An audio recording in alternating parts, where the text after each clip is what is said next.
El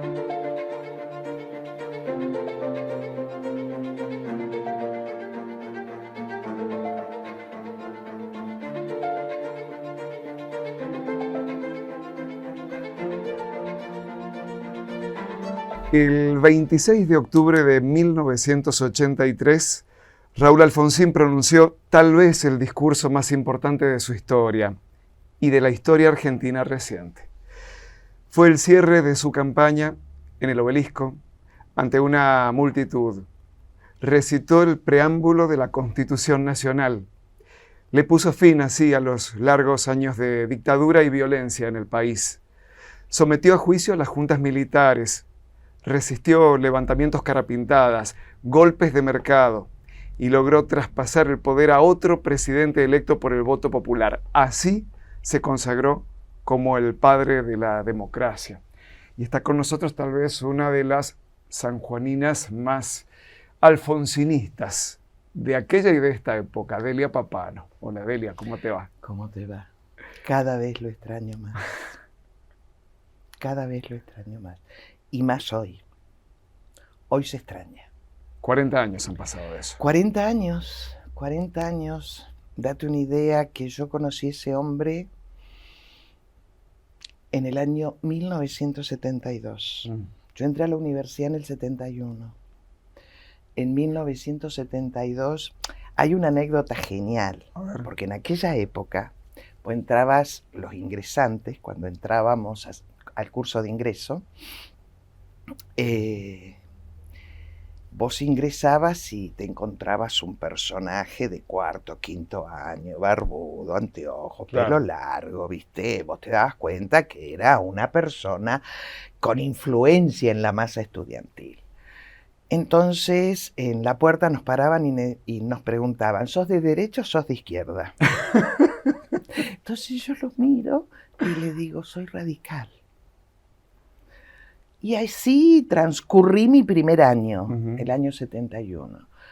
Cursando Química Orgánica 1, no me olvido nunca, en el año 72, allá por mediados del año, finales de cuatrimestre, hay una pareja parada en una puerta del curso. Y cuando salgan me dicen, ¿vos sos la radical?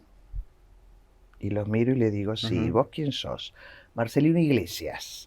Y ella, Ana María Fajés. Hoy el actual intendente de Guaymallén en Mendoza y ella diputada provincial.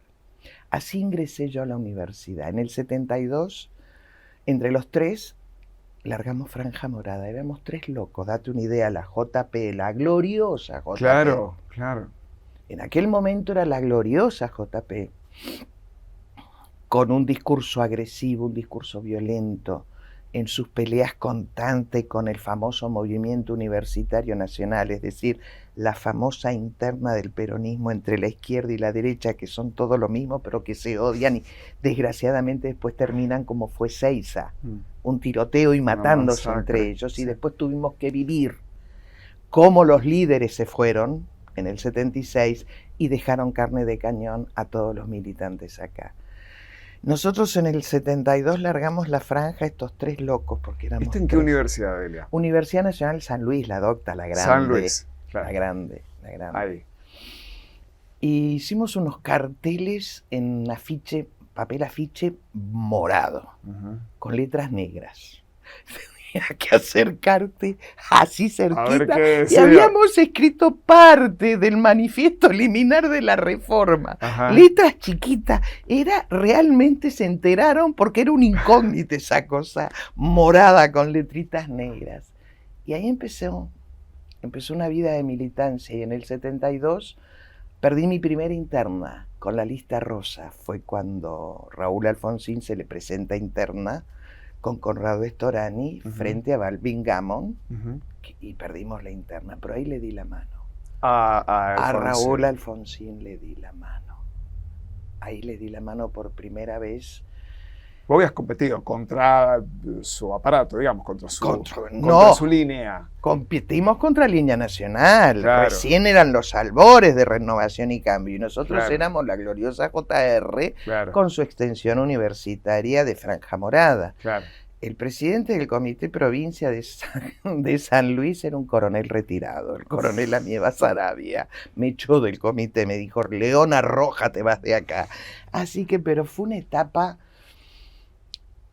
de mucha militancia, una etapa de mucha discusión ideológica. Era la etapa en donde veíamos que se nos caía Isabel, y ahí se encolumnó el partido detrás de Balbín diciendo adelante en las elecciones, cuidado con lo que viene, y frente a lo que fue la salida de montoneros de aquella famosa plaza histórica cuando los echa Perón y la sangre que empezó a correr, la AAA por un lado, Montonero y el ER por el otro, fue una época dura, muy dura.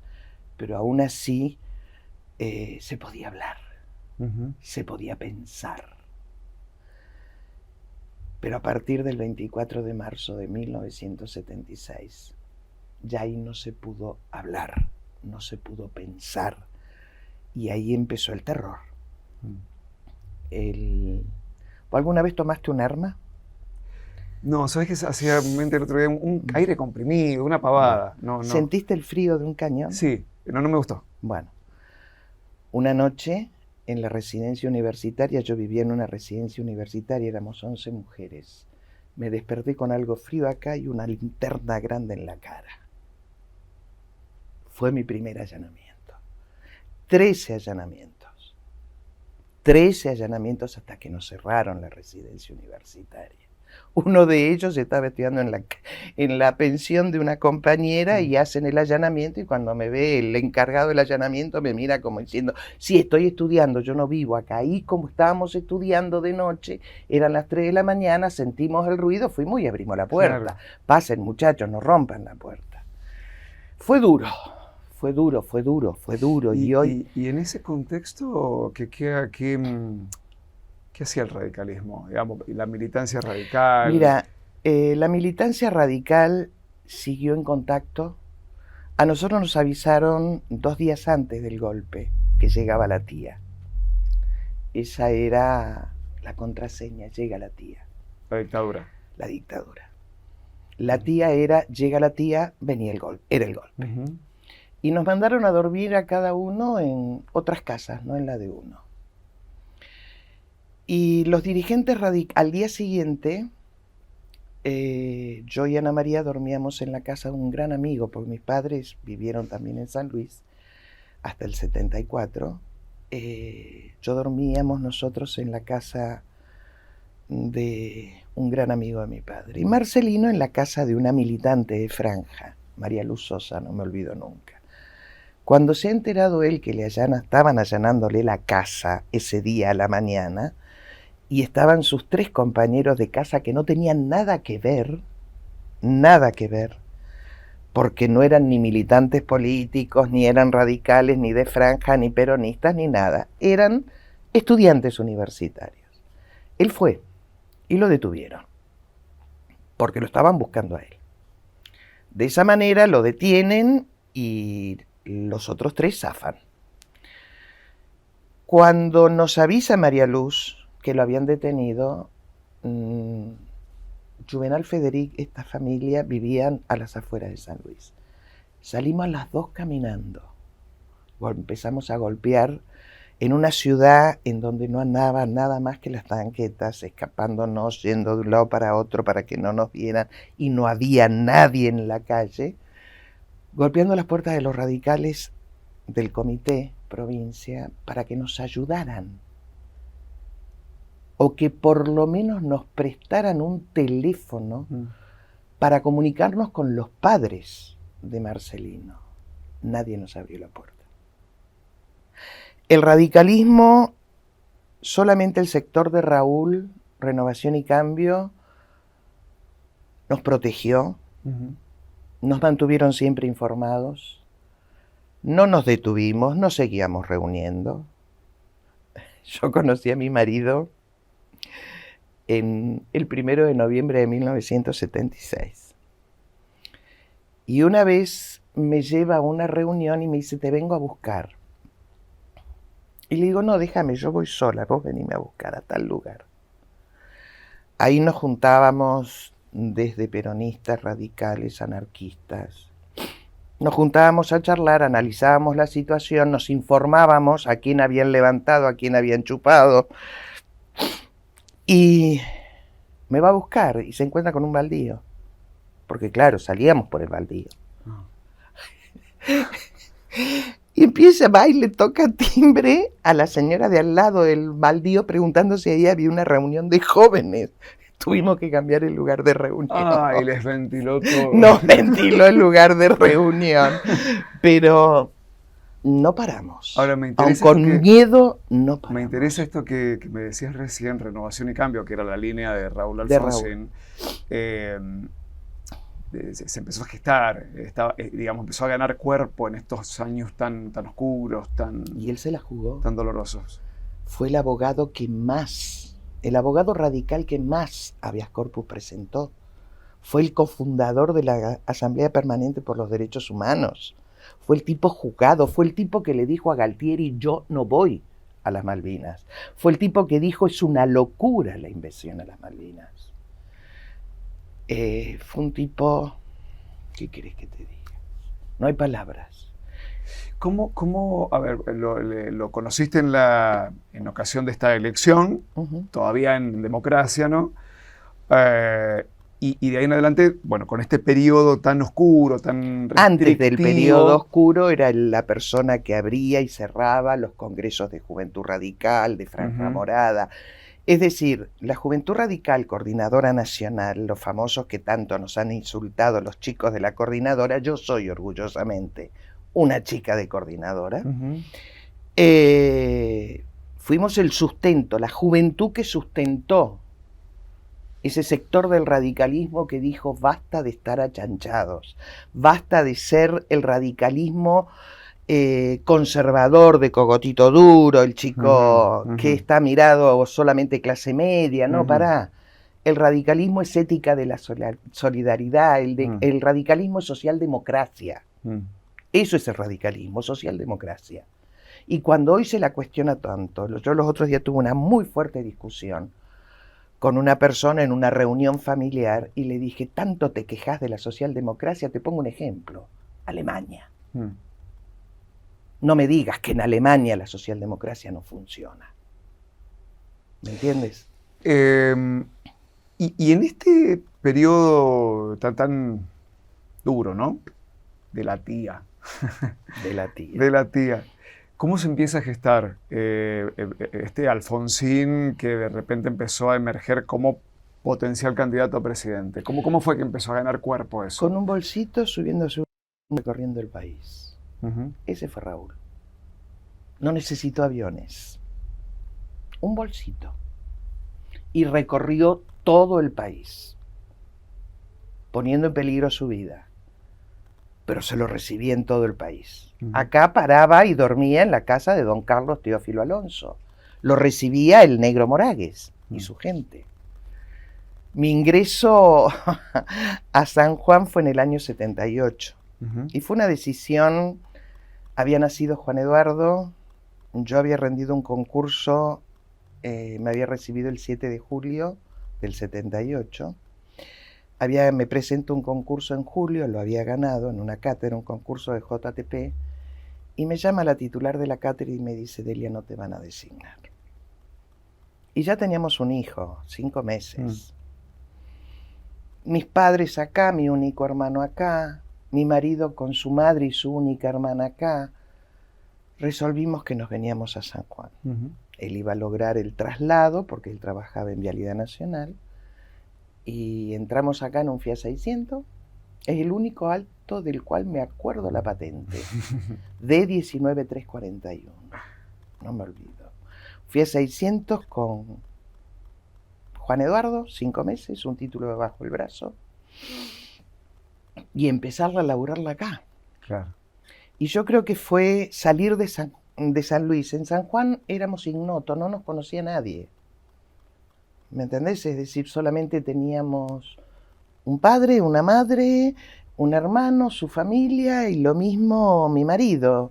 Es decir, éramos virtuales desconocidos. Entonces, en ese momento era bueno. En ese momento Es decir, quizás algunos lo pueden tomar como una actitud cobarde, pero si yo ya no tenía trabajo, porque me habían dicho, por más que ganaste el concurso, no te van a nombrar. Ahí en San Luis. En San Luis. Sí. Una actitud muy valiente de la titular de la cátedra, avisármelo. Claro. Teníamos un hijo de 5 meses. ¿Qué nos quedaba? Había que criarlo y había que aguantar, resistir. Que es lo que siempre nos dijo Raúl. Uh-huh. No hay que abandonar, hay que resistir, pero hay que cuidarse. Ya lo habían desaparecido al ruso Karakachov, había muerto Mario Amaya, la detención y la tortura de Hipólito Solari Irigoyen. Lo que se vivía era, y muchos pueden tomarlo como que fue, cobardía. No, teníamos un bebé de 5 meses. Y entramos acá a San Juan. Y fue duro, porque lo primero que haces, una bioquímica recién recibida, me presenté en el Hospital Marcial Quiroga. El jefe del laboratorio dijo, Macanudo, venga, otra técnica, porque los recién recibidos no somos los doctores que entramos, somos los técnicos. Claro. Bueno, y cuando presenté todos los papeles, a la semana me llama el doctor Ramírez y me dice, tenés que irte. Si hay algo que le agradezco a Raúl es que nos limpió a todos de la famosa Secretaría de Inteligencia del Estado. Sacó a todos los jóvenes, aunque que nadie se acuerda, y ahora cuando veo a esta candidata a vicepresidenta que niega en una actitud que para mí resulta muy dolorosa, no solamente se enjuiciaron a los militares, se enjuiciaron los terroristas. Vamos a seguir hablando con Delia Papano sobre el día que Raúl Alfonsín consolidó la democracia. Ya volvemos.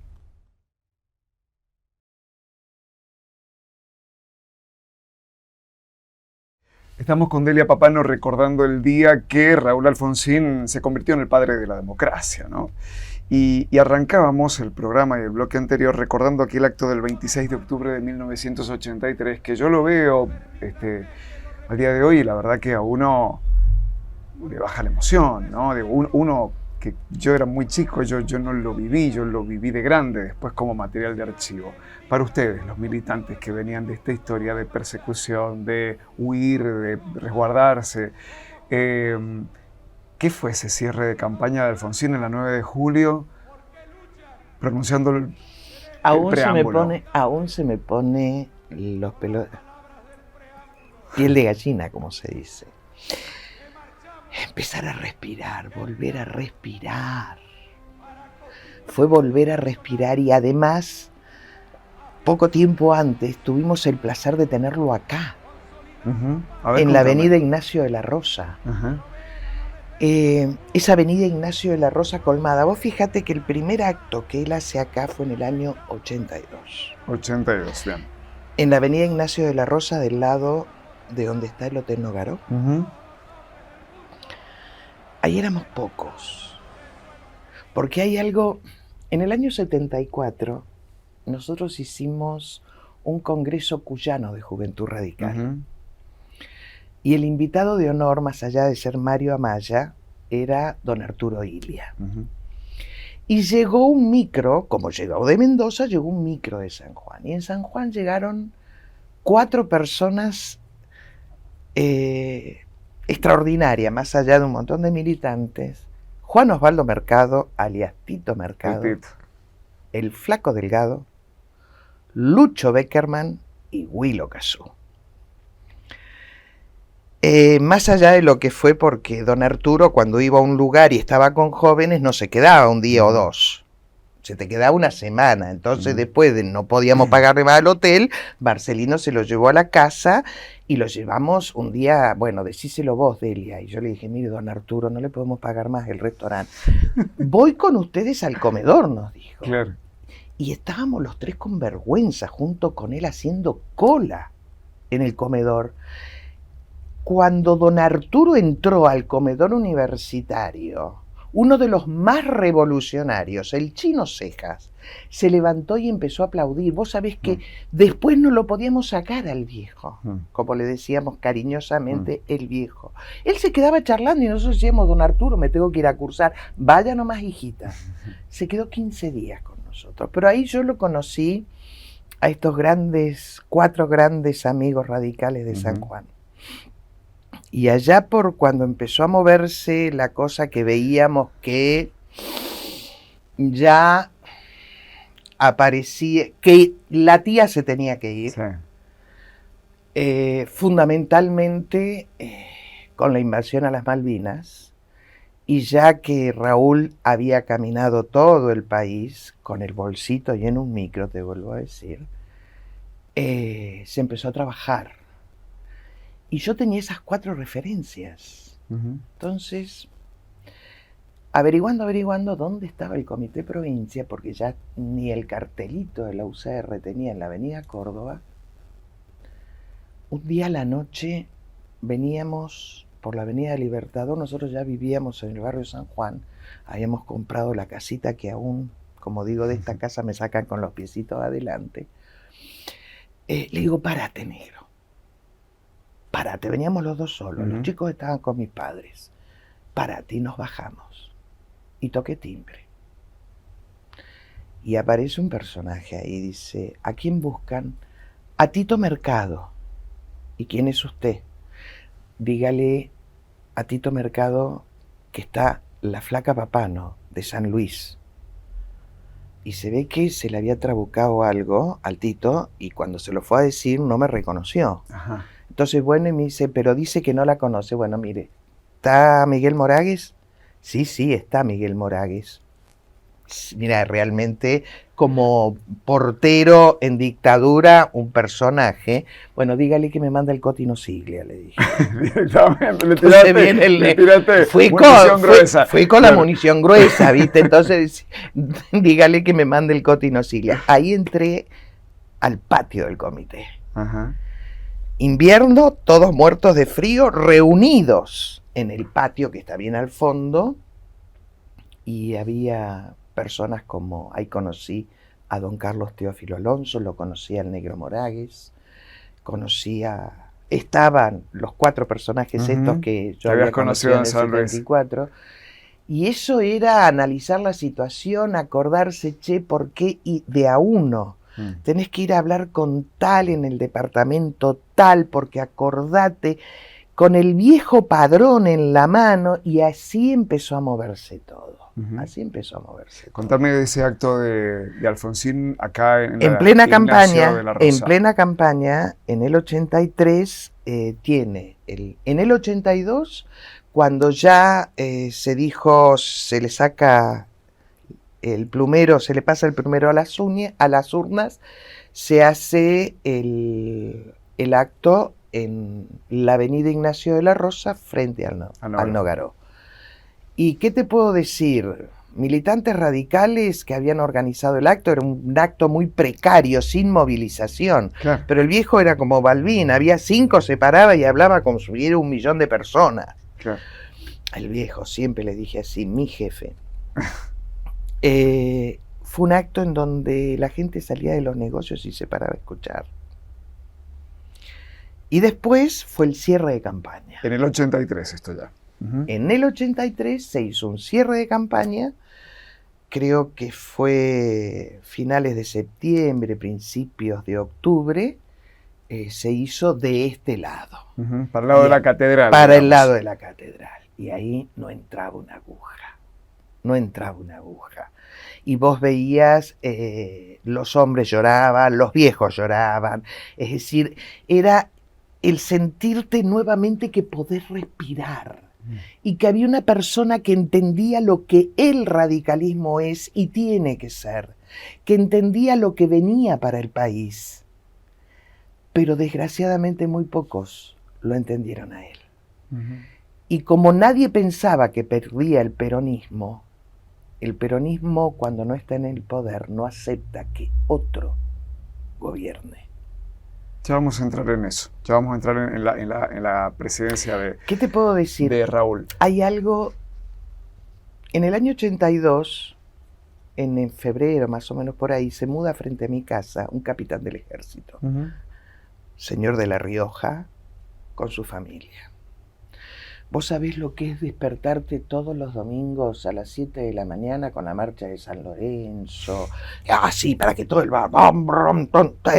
Él demostraba que él era el poder en el barrio.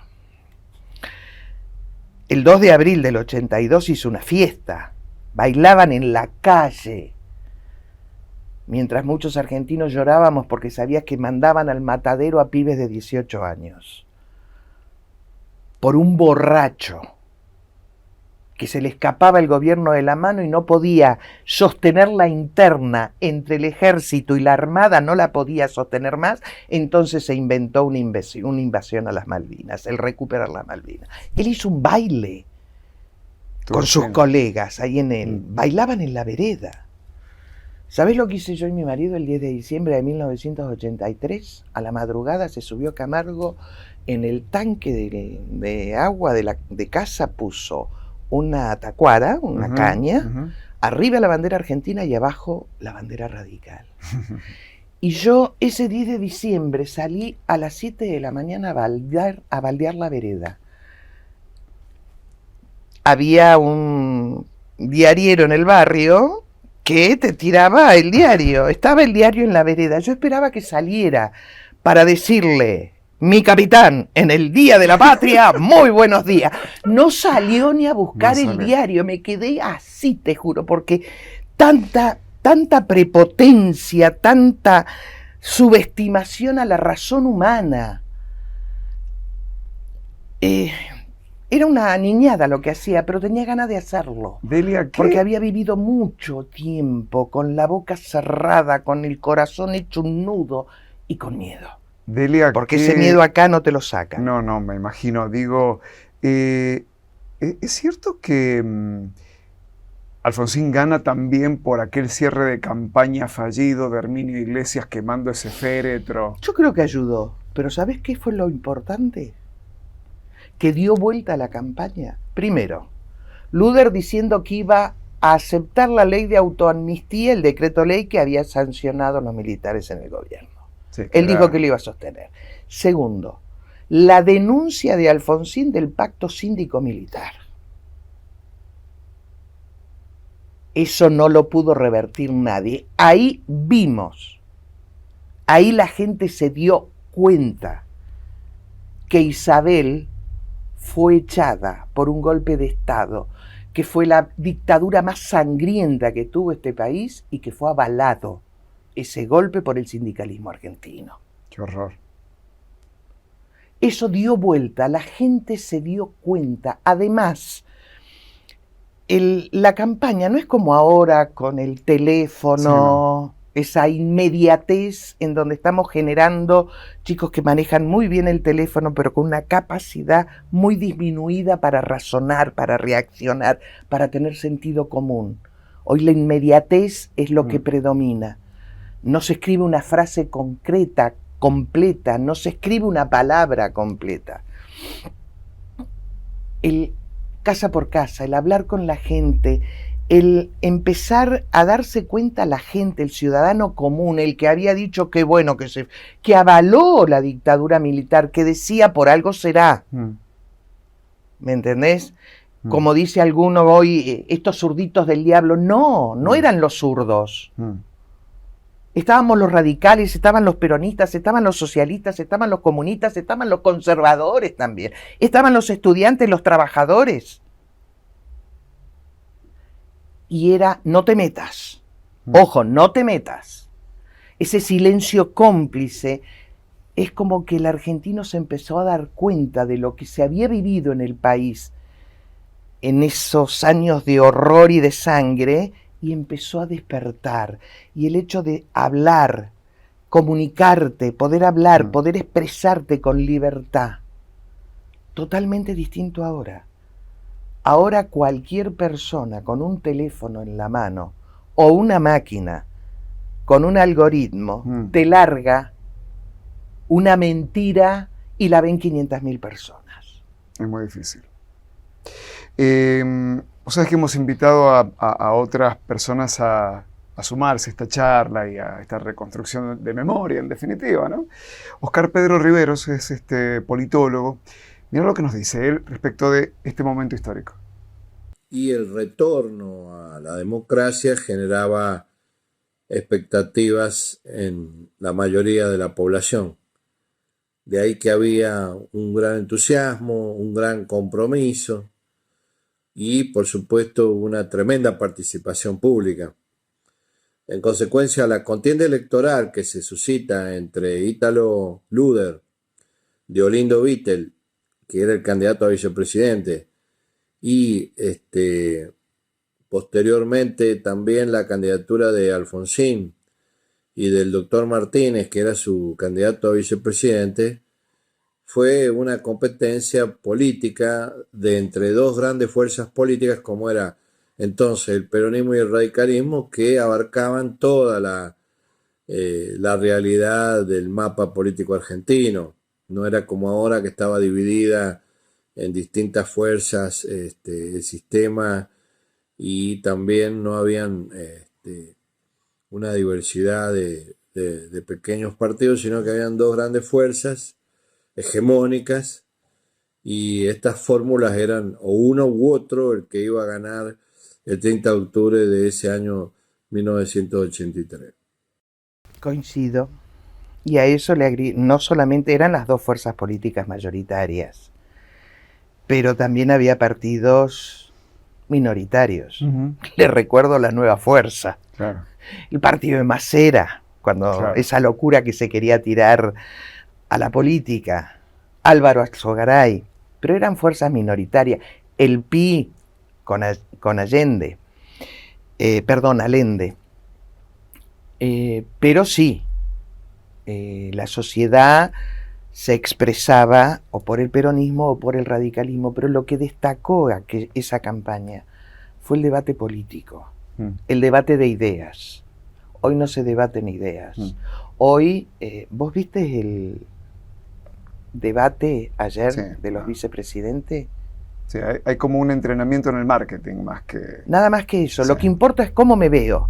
Más allá de las maquilladas, que le calculo que le dejarán de maquillar lo menos ahora al candidato de la supuesta Libertad Avanza, pero no hubo una idea. Hubo reproches. Nunca se ha vivido una campaña política tan ausente de ideas y de debate como esta. Y aunque la gente dice que está harto de los políticos, razón tienen, porque en el 2001 decían que se vayan todos, muy pocos nos fuimos, todos los demás se quedaron. Yo hoy cuando lo veo al diputado Gioja, tengo que decirle: flaco, te conozco, ya dejemos. La nueva generación, hay jóvenes, pero ¿sabes cuál es el problema? No hay jóvenes en los partidos políticos. No hay jóvenes. El joven ha dado por sentado la famosa generación Z, X, ya no sé, los millennials, ya no sé cómo son, pero ha dado por sentado que la democracia está y se queda. No. La democracia es una planta que la tenés que regar todos los días. Porque si no, cualquier loco o loca se transforma en un dictador. Y la responsabilidad ciudadana del que lo vota, ¿qué pasa? Después no te quejes. Vos sos el que decidís. La gente no entiende que no se vota por enojo. No se vota al menos malo. Si la política es mala, se cambia con buena política. Si los políticos son malos, se cambian con buenos políticos. Delia, también hablamos con Carlos Goya. Carlos Goya es uno de los nietos recuperados, hoy es director de Derechos Humanos en la provincia. Por ahí posiblemente aporte una mirada desde ese lugar, ¿no? Desde el juicio a las juntas y todo lo que implicó Raúl Alfonsín en este proceso de sanar las heridas con justicia, ¿no? Sí, después, perdóname, después vino Menem indultó y nadie se acuerda. Ya vamos a hablarlo también, mira. La vuelta a la democracia con la victoria de Raúl Alfonsín en 1983 significó comenzar a finalizar la más cruenta dictadura que tuvo nuestro país, terminar con 7 años de dictadura militar, con represión, desaparecidos, muerte, genocidio de Estado, apropiación de menores. Digo comenzar porque los grupos militares siguieron operando por varios años más, pero fuese comenzar a creer que se podía. El juicio a las juntas, la comisión de la CONADEP, el nunca más. Fue comenzar una primavera grande, esperada y hermosa. Que lo diga un nieto, que así piense un nieto, me hace decir a los 70 años que tengo que estuvo bien que la peleara. Que estuvo bien que la peleara. Que hay que seguir peleándola. No se necesita ser candidato para seguir luchándola. Ya hablábamos de una democracia adolescente. Ese señor no conoció ni a papá ni a mamá. Se lo desaparecieron. Y no tiene rencor, porque mira para adelante. Él asume la primavera como que empezó a vivir, fue recuperado, conoció su familia, le duele, a él le duele más que a nadie. ¿Cómo no le va a doler? Su padre y su madre murieron por una idea, por pensar distinto.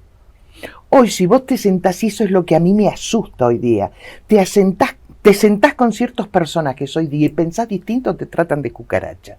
Sí. Te tratan de cucaracha. ¿Cómo es que yo no puedo hablar con un peronista? Voy a disentir. Vos fíjate la gran diferencia que ayer en el debate se destacó. Más allá de que yo pienso totalmente distinto de Rossi. No coincido con Del Caño. Sí, soy tan radical como Luis Petri. Pero eran 3 políticos contra un personaje, y lo llamo así, que se atrevió a hablar de Videla y visitarla a Videla, el asesino mayor, el genocida de Argentina. Y hace un homenaje a su padre. ¿Vos te das cuenta de la diferencia? Más allá de las chicanas, porque se chicanearon, mirá, fue un debate de chicanas y era para la televisión y para ver cómo funciona al día siguiente en TikTok. Pero eran 3 políticos que piensan distinto, pero eran 3 políticos, con sus defectos, con sus virtudes, pero eran políticos. Y no hay manera de sostener un sistema democrático sin la política, entendiendo además la política que es el arte de lograr los consensos. Yo no puedo consensuar con una persona que dice que soy una cucaracha porque pienso distinto. Yo puedo consensuar con un Rossi, con las limitaciones que tiene, y vos sabés cómo opino. Hace largo tiempo atrás me sentaste en una charla, me debes la boina, y me dijiste qué le diría a Cristina. ¿Qué te dije? Deja de robar, Cristina. El poder no es de uno para uno. Uno es un simple inquilino que me pusieron ahí representando a la gente. Por lo cual, nada de lo que me rodea es mío. Ella lo hizo propio. Pero aún así, reconozco que es política. Con sus, pienso distinto. Actúo y totalmente distinto a ella. Pero por Dios, a la buena política se la defiende y a la mala se la cambia con buena. Ahora, todos aquellos que dicen que están hartos, todos pibes hoy de la generación de los celulares del iPhone 15, creo que estábamos ya, o en el 17, de la inmediatez, del TikTok. Yo le pregunto, ¿estás harto de la clase política? No te han dado lo que mereces. Sí. Ahora yo te pregunto, ¿qué hiciste vos para cambiar esa clase política? Vamos a seguir hablando con Delia Papano del día que Raúl Alfonsín consolidó la democracia.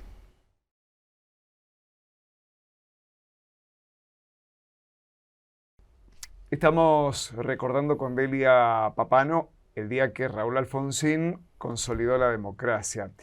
Y hemos ido hablando de la previa, de cómo se gestó, de la victoria. Quería preguntarte, ¿qué pasó en San Juan?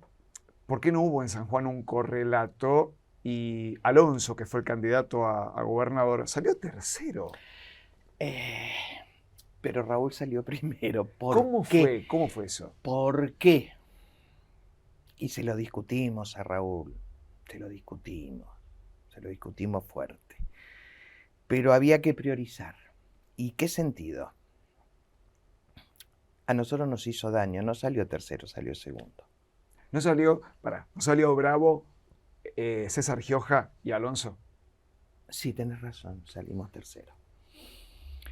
Cuando vino para el acto, la elección era indirecta, acordate, no era elección directa. Con colegio electoral. Colegio electoral.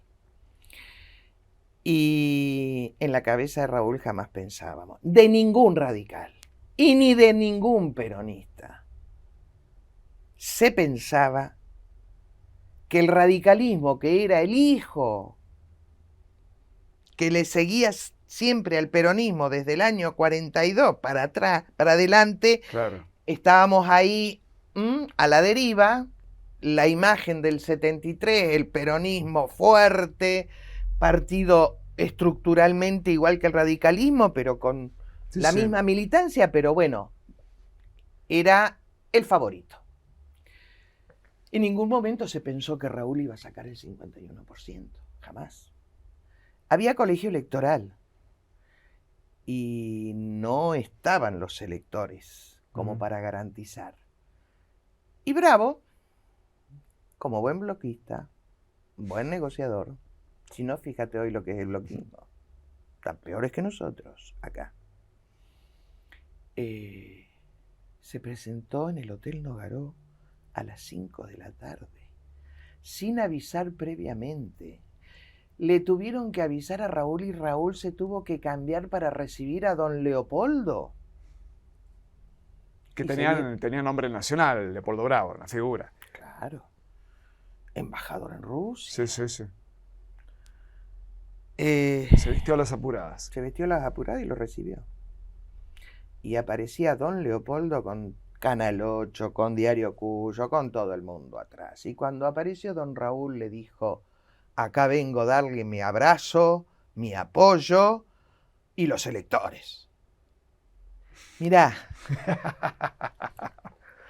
la cara de Raúl que sale, si buscas en el archivo, está la cara de Raúl de sorpresa, porque aunque se había estado negociando, no se esperaba semejante aparato. Claro. Se pensaba seguir en la campaña y que, bueno, después de la elección, el negocio, sentarte, negociar en política como corresponde, Sí, por no el supuesto, mal negocio, por sino supuesto. la negociación política y lograr los electores.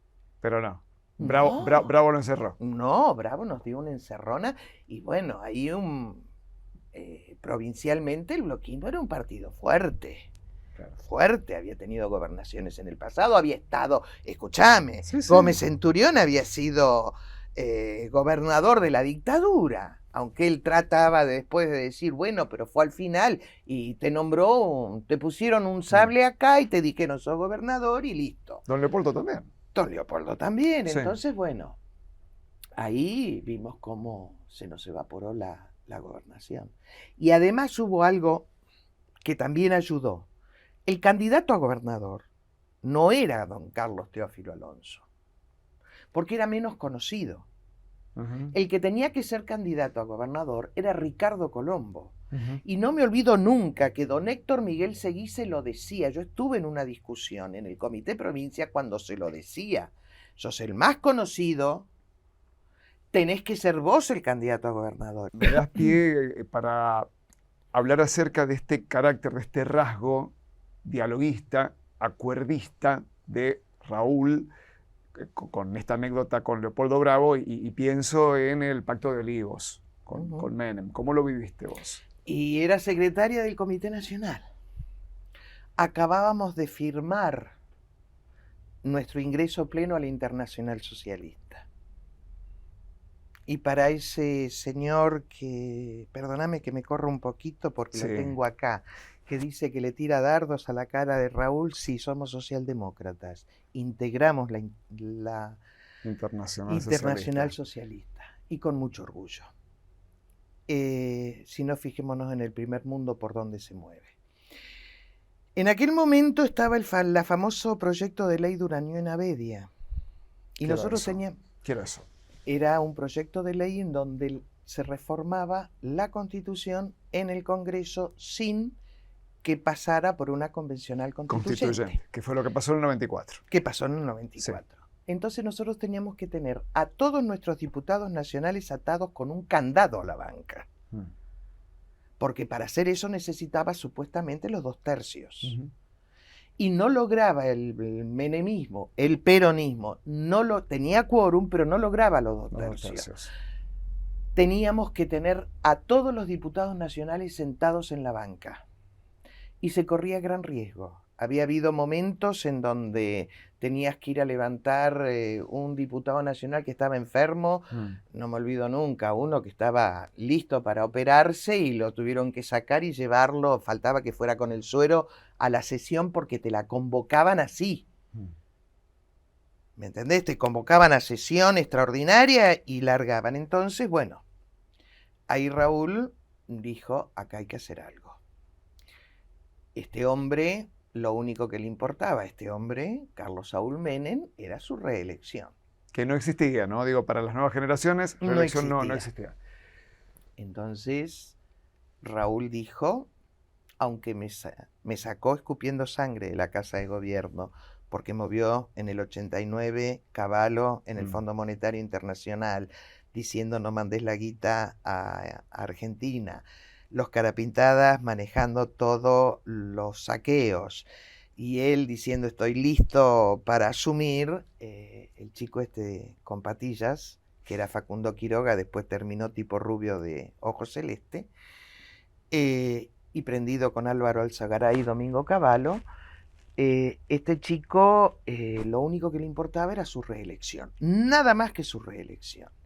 Y Raúl quería reformar la Constitución en ciertos aspectos, que cuando la planteó, cosas importantes que se plantearon como el traslado de la capital, sacar a la capital política del país, que además lo dicen las propias bases de Alberdi, porque vos lo lees Alberdi dice que jamás la capital política de la nación tiene que estar en la capital federal, que es la capital del poder económico. No se lo entendió en lo que significó el traslado de la capital en su momento. Es decir, un montón de cosas que se plantearon y no se entendió. Entonces él dijo, bueno, le damos la reelección, se mantiene el núcleo básico, el famoso núcleo duro, inalterable, pero se incorporó. Por ejemplo, el Consejo de la Magistratura, se modificó y se actualizó todo lo que es la parte de educación. Es decir, se hicieron avances muy importantes. Muy importante. Se dieron rango constitucional a todos los pactos internacionales. Y bueno, fue difícil. Dentro del radicalismo hubo el sector de De la Rúa que aprovechó, como decimos, la famosa línea histórica nacional, ponerse en contra de Renovación y Cambio y logró esa bandera, pero bueno, en la Convención Nacional en La Pampa se ganó bien y se reformó la Constitución que hoy tenemos, en donde se garantiza un poder judicial independiente, en donde hay Consejo de la Magistratura, en donde se hicieron muchos avances respecto a salud, a educación, se mantuvo los derechos laborales, los derechos sociales, es decir, tenemos una muy buena Constitución Nacional gracias a ese hombre que sacrificó prestigio en favor de la Argentina. Mencionaste recién el tema de los saqueos. Digo, Raúl tuvo un golpe de mercado el gobierno de Raúl Alfonsín tuvo un golpe de mercado o fue algo más? Fueron varias cosas. Primero, la presión del sindicalismo cuando tuvimos que salir con el Plan Primavera. Un muy buen plan que ahora me da risa porque hasta Domingo Cavallo habla bien del Plan Austral. Los economistas, ciertos periodistas que dicen ser independientes, pero vos ves que tienen un rasgo fascistoide bastante importante, y son uno de los más vistos, hablan bien del Plan Austral. El propio chico de la motosierra habla bien del Plan Austral. Pero 13 paros generales con Ubaldini y sus camperas a la cabeza, y con una elección como se venía en el 87, que se había perdido en muchas provincias, y el 89 estaba cerca, entonces Alfonsín primó la política y no lo que sería la técnica de Surruir. Entonces ahí aflojó con el Plan Primavera. Y ahí empezó, aprovechó el peronismo fuera del poder. Cuando huele debilidad es un león, cuando huele sangre. Y ahí se empezó. Y se empezó con Cavallo a la cabeza. ¿Me entendés? Es decir, los Carapintadas, Seineldín y Ricos hicieron hay que reconocer el valor de Angelós de hacer campaña ahí. Y Angelós para hacer campaña tuvo que pedirle la cabeza a Surruil. Y ahí empezó el principio del fin. Cuando Surruil tiene que renunciar. Con el Plan Primavera empezamos. Y sí hubo un golpe económico, pero también hubo una necesidad de frenar socialmente al sindicalismo, que 13 paros generales, ¿quién te lo aguanta? Hago una pregunta. ¿Ha habido algún paro general en estos últimos 4 años? Sí, tendríamos que ampliar el periodo histórico. Yo no recuerdo un paro general de verdad. De verdad. No. Excepto Baradel en Buenos Aires. Sí, no, bueno, pero no, un paro general de verdad. Un paro general que te para en el país. Tuvimos 13 paros generales, más de 300 paros sectoriales. ¿Y sabés qué? Fue un gran dolor. Pero en definitiva es un gran dolor para la Argentina, pero para los radicales es el comportamiento ético que tenemos los radicales. Perdimos por un voto en el Senado la reforma sindical, la famosa ley Mucci, democratización de los sindicatos. Democratización de los sindicatos. Periodicidad en los mandatos. Declaración jurada de bienes de los dirigentes sindicales. La perdimos por el senador de Zapac, por el senador Zapac de Neuquén, por un solo voto, porque no, el muchacho quería plata. Y Alfonsín dijo, no vendo. Delia, lo mencionaste también y no quiero dejarlo pasar. Los Carapintadas, ¿no? Digo, hubo una presión permanente que hizo eclosión en aquellas Pascuas. Y lo peor de todo, la contracara, la tablada. La tablada. ¿Querés algo más patético que Gorriarán Merlo tirándose a guerrillero en la tablada? Y finalmente las leyes del perdón. ¿Qué fue eso? Yo no hablo de las leyes del perdón. ¿De qué hablo? Bueno, obediencia de vida. Punto final y ¿no? obediencia de vida.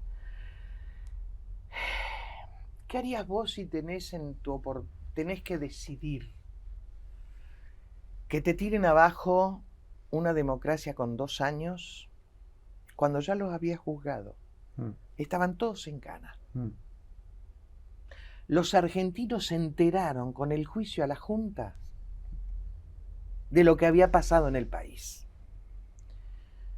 Pero teníamos alzamientos Carapintadas. Todavía estaríamos esperando al general Alaiz, ¿te acordás? Que había salido de Entre Ríos y parecían tortugas esos tanques. Y bueno, fue que en parte un tipo que se educó en un liceo militar como Alfonsín, su secundaria la hizo en un liceo militar, esto de que obedezco órdenes sí o sí, porque si no soy reprimido, sancionado o exonerado, entendía que en parte él también entendía, porque él lo justificaba. Yo nunca lo justifiqué y lo discutí con él, porque tuve un trato muy frecuente y muy unido a él, y unas discusiones que las extraño, porque yo cada vez que discutía con él terminaba, aprendías, Claro, ¿me claro. entendés? Los 2 años que estuve acompañándolo en el Comité Nacional como secretaria, mirá que cuando él me mira y estaba, hay una gran política de capital, Florentina Gómez Miranda, que quería también, quería la Secretaría de la Mujer, y me mira a mí y le digo, yo no la pido, pero no me dé la Secretaría de Actas. Yo creo que él trataba de justificarlo, yo no lo justifico, me dolió mucho la ley del punto final Y de y de obediencia la debida. obediencia debida. La del punto final porque tenías que darle un corte temporalmente, pero la de la obediencia debida yo creo que muchos se escudaron en eso. Muchos se escudaron en eso y después sirvió eso para 2 personas que apenas sonó la primera cebita se rajaron al sur a hacer plata rematando propiedades con la 1050.